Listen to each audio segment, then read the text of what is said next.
Hi everyone, Miss Lamb here. Today we're going to be troubleshooting some common issues on the saxophone. First things first, we want to double check that our posture is good and that we're using our air support, because sometimes that can fix the problem.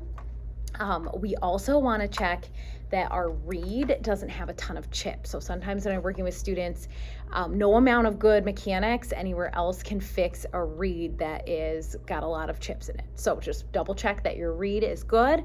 Also that you've soaked it, it's placed well on the mouthpiece, and that the ligature screws are not so tight that they're like strangling it, but tight enough so that it's not moving around in you. So once you've confirmed that that setup is good, a possible cause of a really harsh sound or some squeaks would be that your lower lip, remember we're rolling that over the bottom teeth, but sometimes it has a way of rolling out, and then your teeth are making contact with the wood reed, and that's going to give you a really harsh, loud sound or even squeaking sound.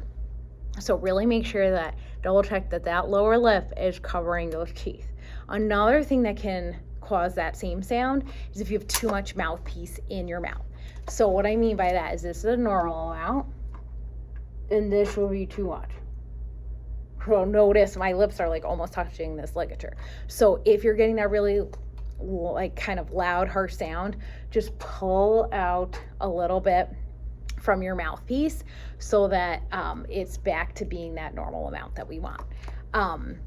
Lastly, a thing that could cause that squeaking sound that doesn't really have to do with your mouth is your fingers could be bumping other keys. So what I mean by that is if your left hand especially, although it can happen with your right too, but if your left hand, notice this is proper position with it curved, but if they start to flatten out, they can accidentally bump these palm keys right here, that's what they're called, and cause like really loud squeaks. Same thing, sometimes people are so focused on these fingers that they kind of forget about the thumb back here, and that can bump up this key as well. So a lot of times it's just making sure that your fingers are really curved on the instrument. Same thing could happen down here with right hand bumping these keys, so that you're not hitting extra keys, because again, that can sound like that really loud squeaking sound. If you're not getting any sound at all, sometimes that's the result of not putting enough mouthpiece in your mouth.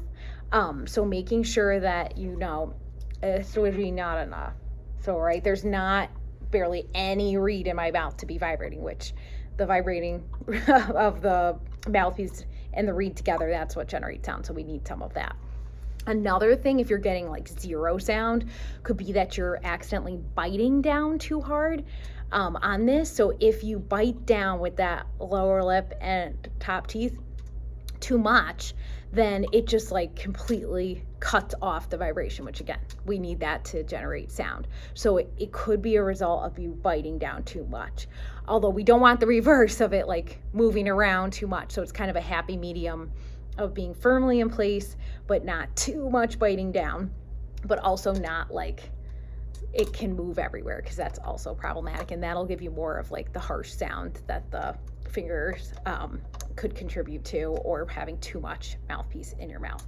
So those are just some of the common issues. We'll keep going over these in lessons and troubleshooting them, but these are just some that you most commonly would come across on the saxophone. So I'll see you in lessons. Bye.